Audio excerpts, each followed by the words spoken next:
So welcome to Monday Morning MotoGP, and I know it is not Monday morning, but technical gremlins are not just a bitch for Aprilia anymore. They also hounded me all Monday, which means this is going to be recorded live on TikTok on Tuesday night. But we're still calling it Monday Morning MotoGP because it's my show, my rules, and I just don't care about the technicalities. So welcome on in. If you don't get the chance to watch this Monday Morning MotoGP podcast, it is normally 10 a.m. Pacific time after every single race weekend on the Monday.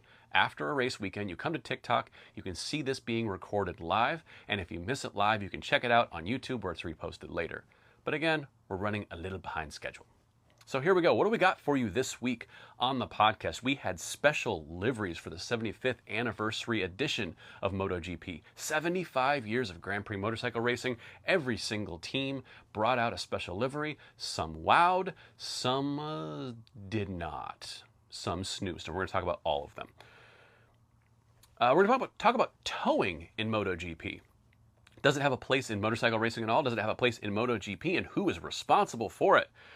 Then we're going to talk about the rookie class of 2025, what that's shaping out to be for MotoGP. A few surprise names are coming up in the mix that I did not expect to be up for MotoGP rides. And is it possible we are going to have 4 rookies in MotoGP and none of them are going to be the reigning Moto2 champion?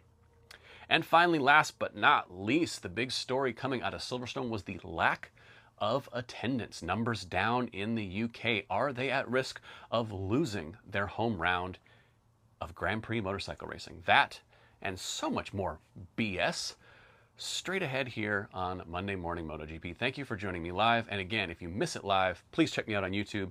Horsepower Rodeo there as well. So let's dive right into it. 75 years of MotoGP, 1949 at the Isle of Man is when we started off this crazy adventure we've been on for 75 years.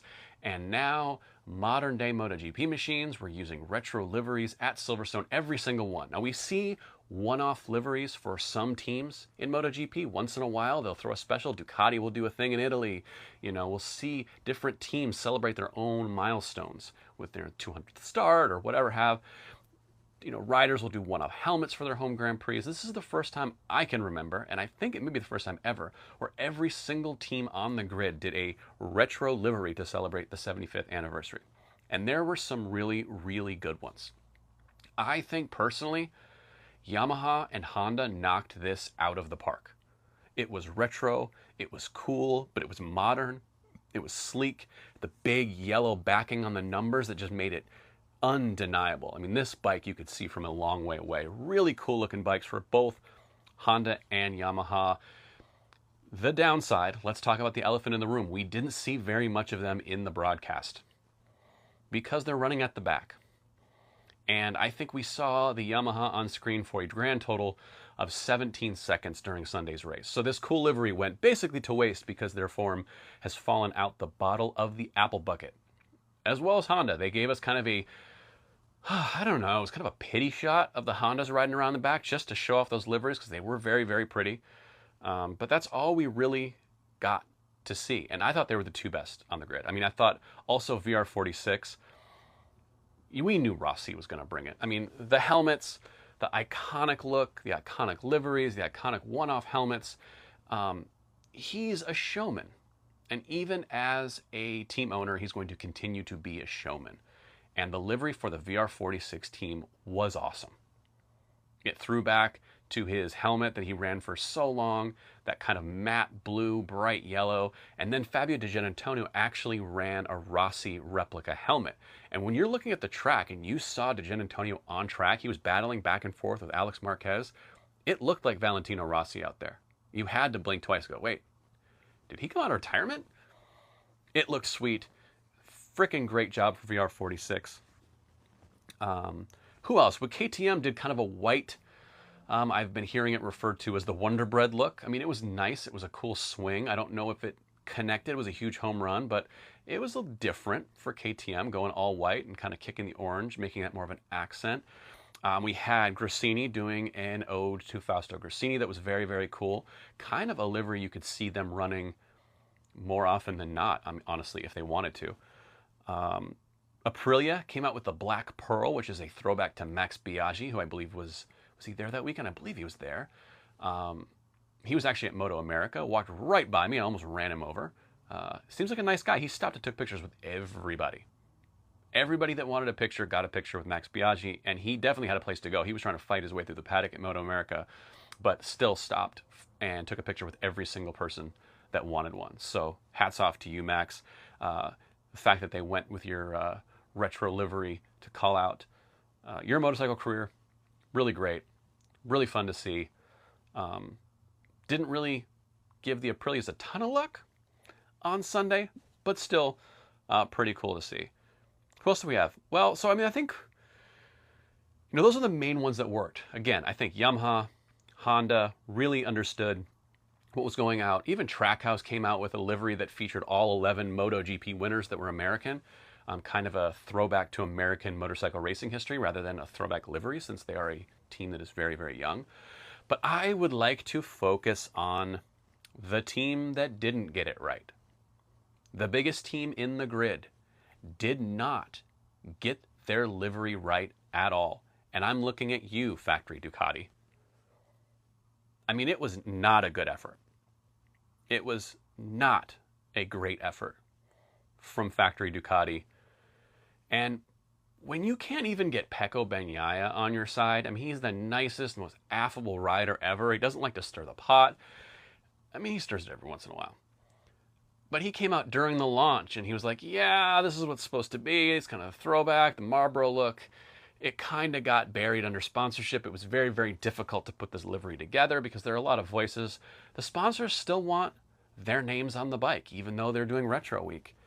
And it really did just bury the entire motif. This bike, if you would have told me that was just their normal bike, I would have been like, oh, okay, yeah, it's red and white. It's just so disappointing. I thought Italians were supposed to have flair. Ducati was supposed to have style. There was no style. Yeah, I mean, what were they doing?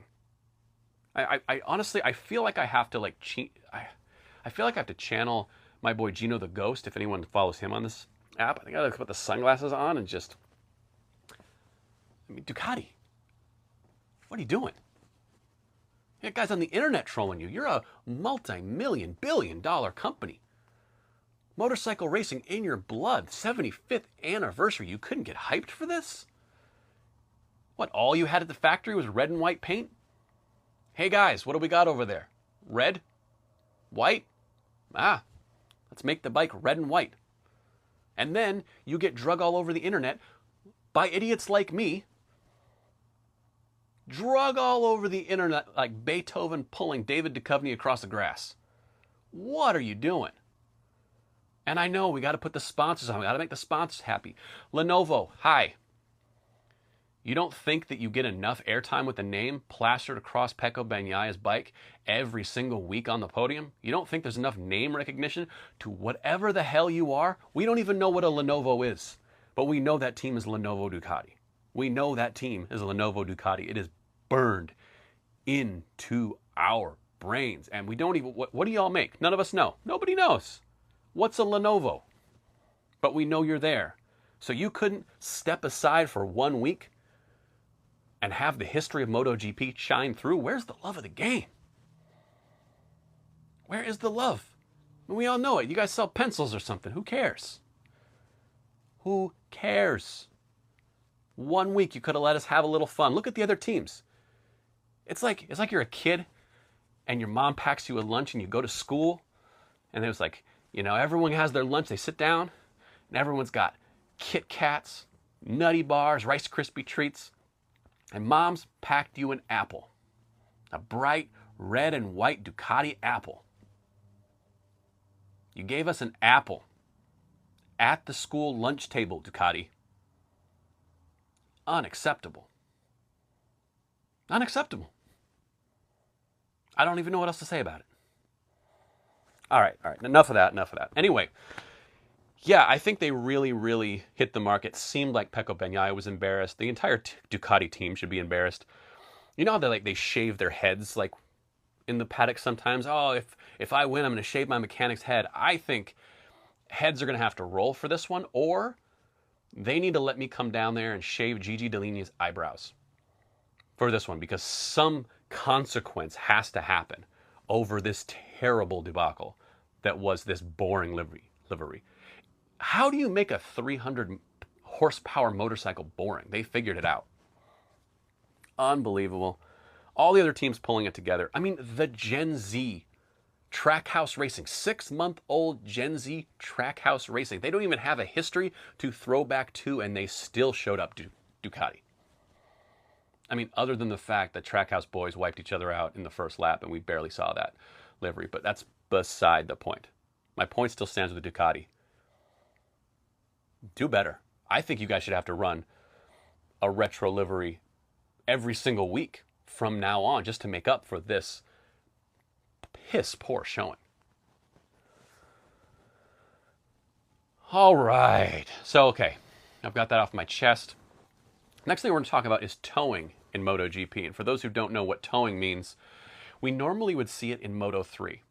Towing would be a rider looking to tuck in behind another rider for their qualifying lap to get that slipstream down the straightaways so they're a little bit faster, a little bit less wind resistance, tucking in behind, getting the slipstream, getting the drag down that straightaway, pulling out a few tenths, helping them get to the front of the pack. Because those Moto3 bikes aren't that powerful. They need all the help they can get to put in a fast lap time. So we're used to seeing this towing in Moto3 happen quite a bit. And what ends up happening is you have a fast rider, and everyone goes out and tries to follow him, tries to get behind him, but he doesn't want anybody to follow him, so then he slows down, and then it's just a game of everyone's going about 15 miles an hour down the track, waiting to see who's going to make the sprint first, and then everyone else is going to tuck in behind them, because the guy in the back has the advantage in this little game of cat and mouse.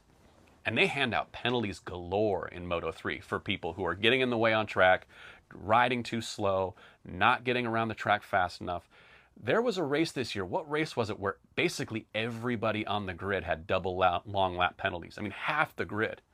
Double long lap penalties for screwing around in qualifying.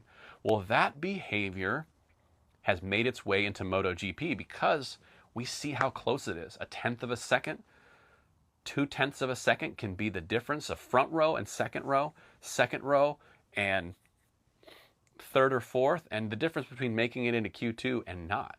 So these riders are looking for every advantage they can have, and they're looking to follow fast riders. Slower riders are looking to follow Pecco Bagnaia, Jorge Martin out of the gate. People looking to follow Aleix Espargaro this weekend at Silverstone. So again, you have a fast rider going out, and then another rider trying to hook up behind them, get that slipstream, and steal a couple tenths of a second from the rider in front of them. Using that draft, using that punching the hole through the air, as they say.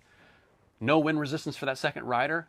Down the straight, you're picking up a couple tenths. Sometimes you can even pick it up around the corners, and then you're accelerating out of the corners without that wind resistance. Get a better lap time. We've seen it before, the guy behind making it into Q2 and the guy in front helping him do it doesn't make it through. And this really, really was popularized by Marc Marquez. Because we remember the Honda days after 2019, dominant, 2020 injured. When he came back on that Honda, he could not do a good lap time on his own in qualifying. He had to follow somebody else. We all remember the Jack Miller basically being like, hey, if you want to follow me, you got a tip. Remember him harassing Maverick Vinales. Maverick was ducking through the pit lane and Mark was just following him, harassing him and refusing to let him go. I think in 2020 it was Marc Marquez trying to get a tow from Fabio Quartararo that caused them to kind of slow down for a lap, and then when Fabio took off, Mark tried to go with him. The tire was cold, the bike high-sided him into oblivion and almost ended his career with that injury. So Marc Marquez really did pioneer this idea of towing in MotoGP. He's the one that popularized it. And we thought maybe those days were over when he got the Ducati, because that thing is so good down the straightaway. Why would he need the tow? Well, the 2024 Ducatis are quite a bit better than the 2023, so he's still looking for a tow.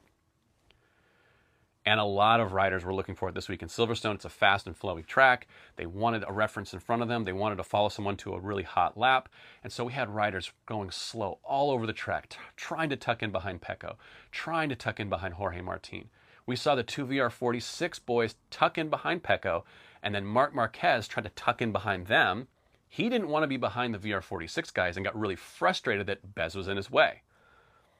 So all the riders complaining about it. Pecco came out and complained about it. I think Marc complained about it, but his complaint might have been that the tow in front of him was a little too slow. Here's my opinion on the subject. Dear Marc Marquez, you don't get to complain about towing in any form. You brought this on yourself. You are the pioneer, the inventor of getting a tow in MotoGP. You don't now get to complain when other guys do it, or when the person you tried to tow gets in your way. You've set up this dynamic. You don't get to bitch. It's just as simple as that. That's like the Hamburglar being upset that hamburger-related crimes are on the rise. Look in the mirror. You're the culprit, not the victim. All right, that's my little PSA directly to Marc Marquez. But what do we do about this? Because they have to end it. It is embarrassing to watch these guys dawdle around and tuck in behind each other and trying to get the tow for an extra tenth of a second. It's a little embarrassing. And people have suggested that maybe what needs to be implemented is strict time limitations on how slow your lap can be in qualifying. So perhaps we set a number, 110%, meaning your slowest lap during qualifying has to be within 110% of your fastest lap's lap time. Or that fast lap doesn't count, or you get a penalty or something like that. I'm in favor of something so much more chaotic. I think Simon Crafar, who's going to be the head of the MotoGP stewards next season, needs to just rain fire on the idea of towing and do it kind of indiscriminately and basically unfairly. Yes, I am petitioning for unfair penalties. And this is how it would work. Simon Crafar sits up in his little booth above the track, surveying all that he desires. And he looks at the track, and when he sees riders who are hooking up, trying to get a tow, going slow, doing stupid stuff, when you're acting a fool on the track, you get the eye of Simon. And Simon will act upon you quick and decisively and thoroughly and violently. And if he sees you down on track screwing around, trying to hook up and get a tow, he can decide to penalize you or not. It's just, nope, penalty for you. Oh, what about him? He was doing the same thing. He didn't get a penalty. So, mind your own business. Stealing one out of Joey Swoll's book there. Mind your own business. If you're caught doing this shit, I don't care if it was for 10 seconds. I don't care if it was for 2 laps. Indiscriminately, penalty, penalty, penalty, penalty. I'm going to play favorites. I'm not going to give that rider a penalty. I'm going to give this rider a penalty. But when you come into my office and complain, I'm going to look you right in the eye. I'm going to say, were you screwing around on the track, putting around, getting in people's way, making the people who are trying to put in laps, making it dangerous for them to do so? If you're getting in the way, I don't want to hear it. I don't want to hear. He didn't get a penalty, but I got a penalty. It's so unfair. If you don't like penalties, don't do stupid shit. That's what it's going to be. If you don't like penalties, don't do the stupid thing. And I think the more unfairly that these penalties would be levied, the quicker we would see towing be done.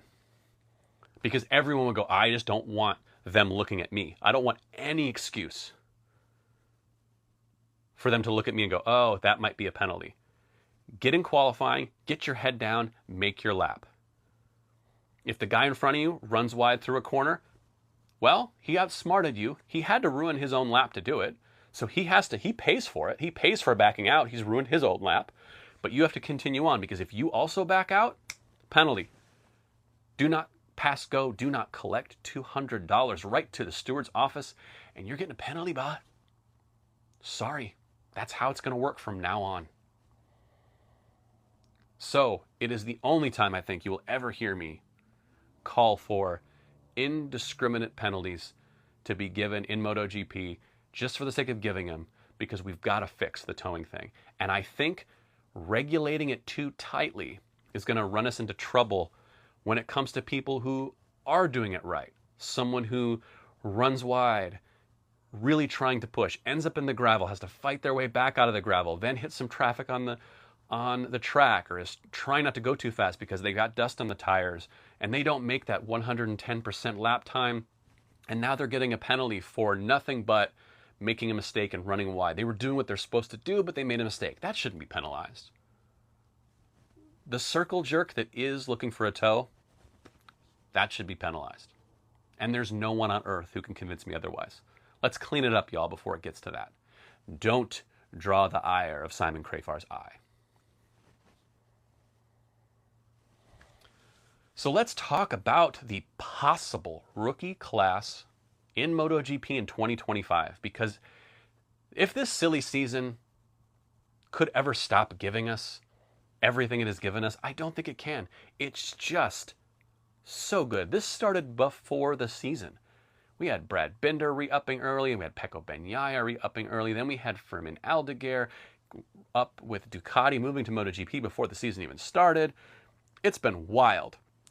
Martin, Enea, Ducati, they're gone. At KTM. Bezzecchi to Aprilia. Martin to Aprilia. Vinales to KTM. It's crazy. Fabio said that the Yamaha. No one saw that. No one had that on their bingo card.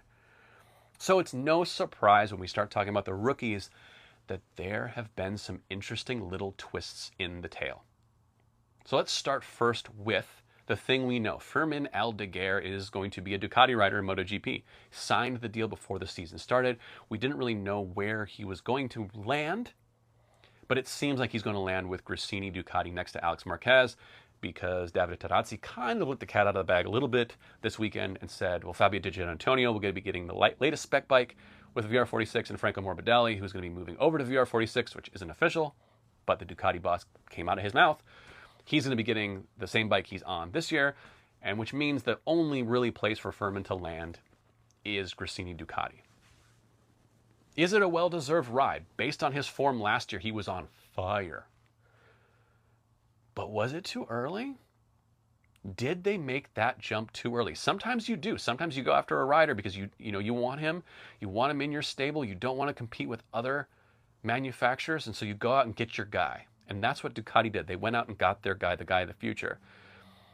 And then the new tires came in. The Pirelli era of Moto2 came in, and Fermin Aldeguer is struggling. And we are seeing other riders on that same chassis, the chassis that it seemed like only he could make work, suddenly is working for more and more riders. And it doesn't really look like he's in the title fight, especially with how he finished at Silverstone. I mean, he was lucky that some riders like Ogura and Joe Roberts didn't have great weekends either. Sergio Garcia did. So it's an interesting question. Did Ducati move too soon? And I think they may have. I think he's a really talented rider. I think he's very, very fast, and hopefully he adapts to MotoGP very quickly. But right now, as it stands, it doesn't look super hopeful that he's going to jump on a MotoGP bike and be fast immediately. Now, I will say, I'm not in the paddock. I don't watch these guys day in and day out, week in and week out. So there's people in the paddock that know way more than I do about who's fast and who's got potential and who's great and all that stuff. But it is interesting. So the other ride that was kind of floated about is the Trackhouse ride. We know that Ralph Fernandez has re-upped, but we don't know who his teammate is going to be, and it was very highly speculated that they were going for a rookie into Moto2, and I think we all thought, given Joe Roberts' current form in Moto2, he's winning races, he's getting on the podium, he's fighting for a title, did have that injury, he's had a couple setbacks in the last few weeks, but up until that point, he'd been really, really strong, riding aggressive, elbows out, challenging the guys at the front every single week, and he's American. Trackhouse is an American team. It just seemed to make all the sense in the world until news broke that a deal with Japanese rider Ogura is basically done. That's what they're reporting. It isn't official. I don't think as of right now it is official. But by the time you see this, it might be. And Ogura has been linked to Honda Team Asia and Honda his entire career. So for him to step out and go to the Aprilia manufacturer is a big deal for him personally. It's a big deal for Honda. I've been saying all season long that people need to look at Ogura outside of LCR. They keep saying for years, well, Ogura's going to come to MotoGP and Taka Nakagami. He'll, move on to pastures new. But the Honda hasn't been great, so you're going to throw a rookie onto that not-so-great motorcycle and make him ride around the back. That's not really fair. Feels like I, as a little anxious to get into MotoGP, but he also wants to be a Moto2 world champion, leaving that class. So a lot of things at play here, and a lot of allegiances that just felt not unbreakable, but hard to break. And then all of a sudden we have, no, the deal, Ogura is going to be racing with Trackhouse, and it's all but done. Sunk my ship, sunk my battleship, cut the sails out of my sailboat when it came to Joe Roberts getting that American in MotoGP, which you can say he doesn't deserve it, but I think he's rode really, really well this year. His age might be fighting him. He's 27, so a 2-year contract would take him till he's 29. And could he be competitive in those first 2 years? We don't know. Ogura has been super competitive ever since he's been in Moto2. He fought for a title, coming back from injury, goes over to the Bosco chassis this year, is very, very fast. For me, I think he's the most consistent guy in the paddock right now. I think he has the best chance of winning the championship. But we still have a long way to go. And we still have his teammate, Sergio Garcia, which I'm sure thinks, no, this championship's mine.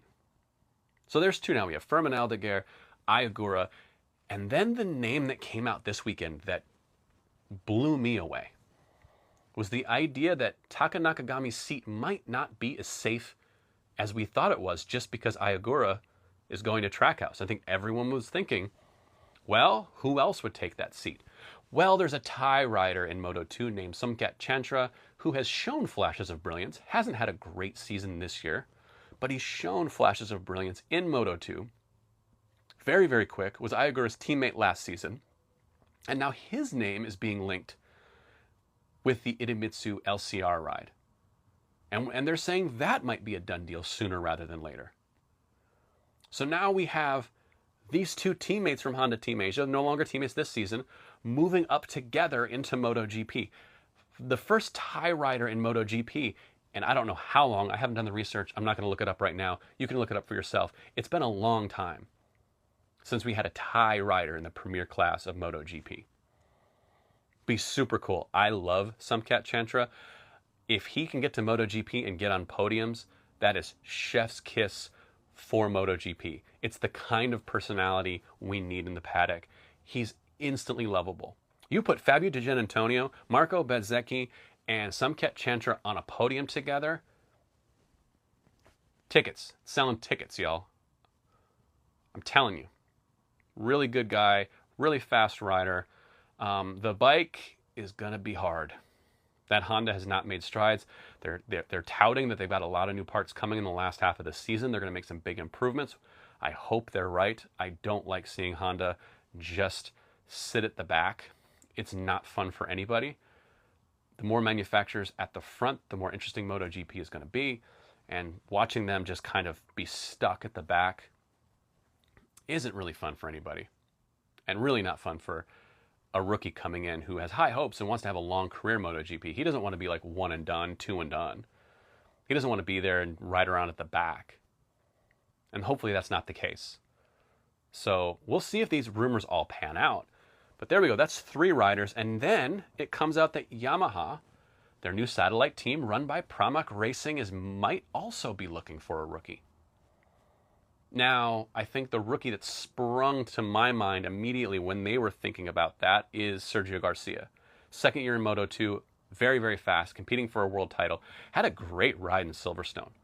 Didn't start so well and just kept moving forward, while everyone else, Roberts crashes out, Ogura moving backwards, Fermin Aldeguer nowhere near competitive, Sergio Garcia moving through the pack, making passes, pushing toward the podium all race long.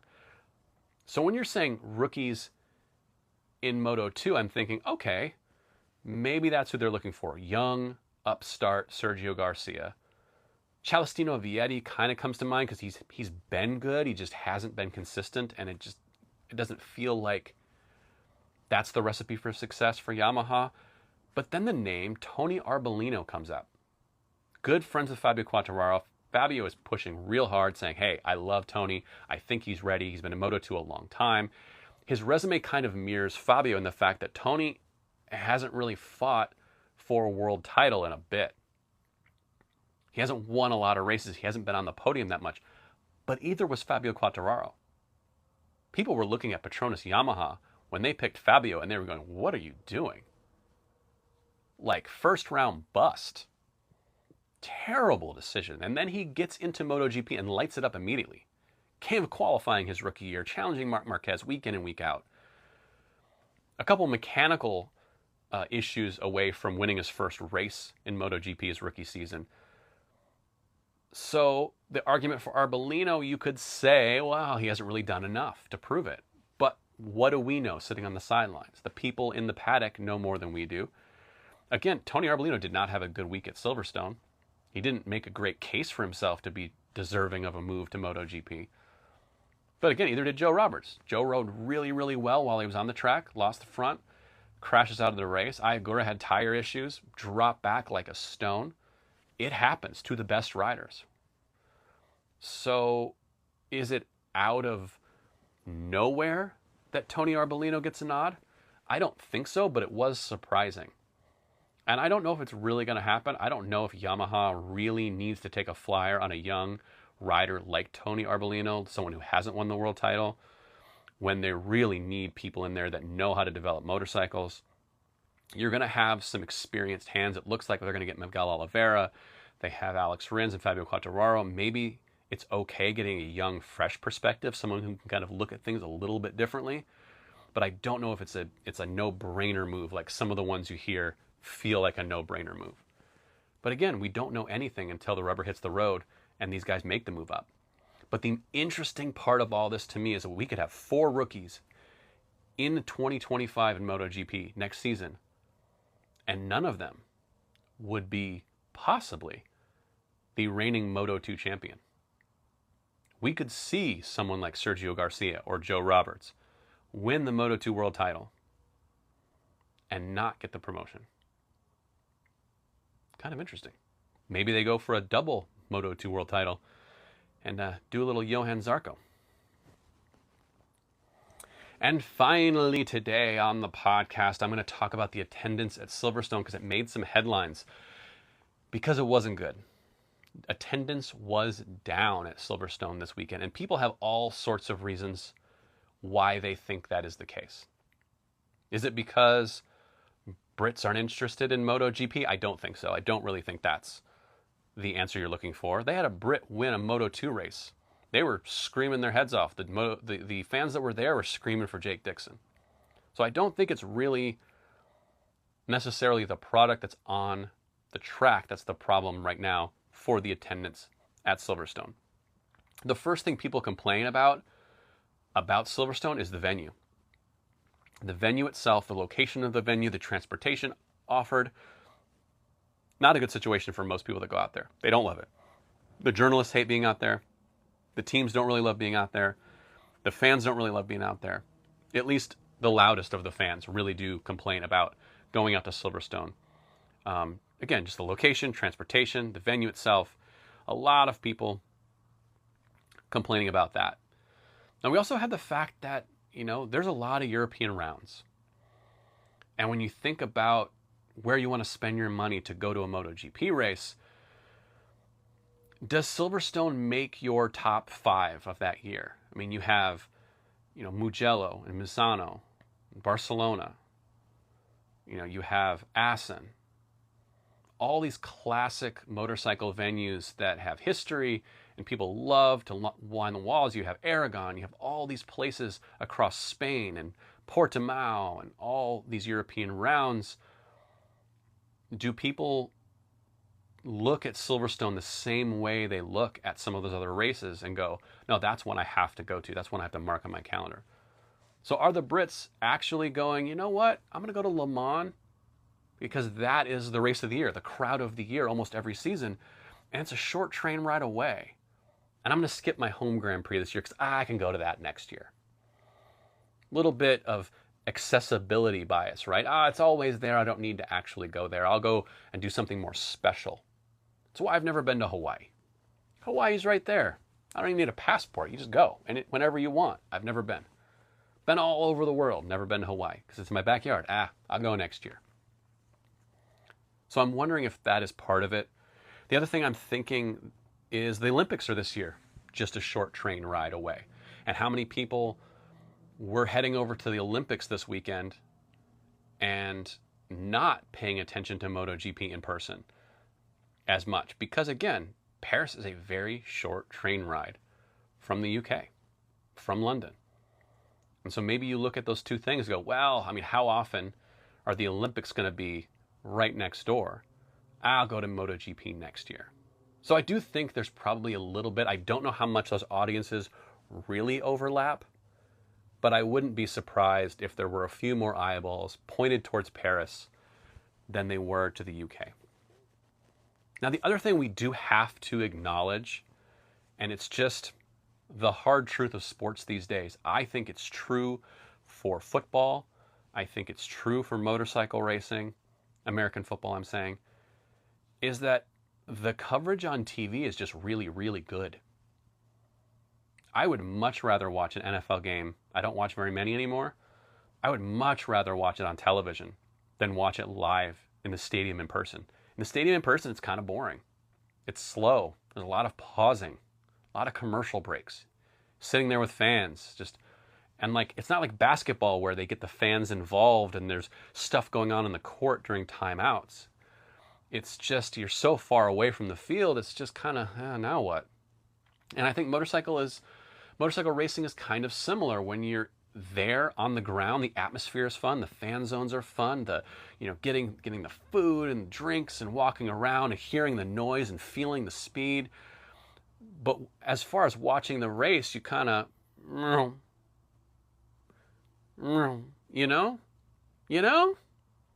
TV, you're seeing every single turn, you're seeing every single battle. And the screens they have at these MotoGP events, they're outdoors, the sun's shining on them. You don't get to see it that well. And so I think people pause and go, wait, do I really want to watch this race in person or do I want to watch it on television? Because I'll be honest, the best experience I've ever had watching a MotoGP race in person was when I was VIP Village in Circuit of the Americas, because you could watch the bikes go by and then you had a giant screen right there in the VIP area that you could see the rest of the race perfectly. You could hear the commentators. It was the best of both worlds. You got to feel the speed down the straightaway and you got to watch the rest of the race. Anywhere else in that circuit, you're seeing the race from about one perspective. Is it fun? Do I think you should go? Absolutely. It's a great time. Going to your home Grand Prix, super fun. It's fun to meet other race fans. It's fun to buy the merch. It's fun to see the riders and experience all that for your, firsthand. But as far as viewing pleasure, I think we have to acknowledge watching it on TV is pretty damn good. It's just how it is. So I do think more and more people, just like how we don't go to the movies as much. I don't want to deal with the crowds. I don't want to deal with people talking in movie theater and screaming babies. I went to see Deadpool and Wolverine last week. Screaming baby in the middle of Deadpool and Wolverine. Not in the movie theater. I would just rather stay home, watch it on the comfort of my couch, my big screen TV. I think the same thing goes for MotoGP. But I do want to point out MotoGP's Achilles heel. And that is marketing. Especially when it comes to marketing outside of their bread and butter places, outside of the comforts of Spain and Italy and places like Assen that are just synonymous with motorcycle racing. In places like the UK and yes, the United States, the marketing for MotoGP is abysmal. I've been to the race in Austin twice. Both times I flew in, I got my rental car, I went to the rental counter, gave them my driver's license and credit card. They said, "Why are you in Austin?" And I said, "I'm here for the MotoGP race." And both times they're like, "Oh, what's that?" The people living in the city on the race weekend, what's MotoGP? People at the hotel, same thing. What's MotoGP? What are you here for? Oh, is that a festival? Oh, motorcycles. Is that like, are you riding motorcycles? No, it's like Formula One racing, but it's motorcycles, like the best motorcycle racers in the world, and they go really fast and it's really exciting, and I wish I didn't have to explain it. It's a little disheartening. You go to a bar, you say, "Oh, MotoGP," and you kind of get a vague nod. Maybe you'll run into a fan here and there. But the marketing really falls down on the job in these flyaway rounds. They need to make these MotoGP races in these one-off countries, the flyaway races, the States, the UK, Australia, they need to make these things events. These races need to feel like Sturgis. It needs to feel like a motorcycle rally. You need everyone within 1,000 miles who wants or loves motorcycles to be there that weekend. You need to be promoting and marketing the hell out of it. It's not just MotoGP racing.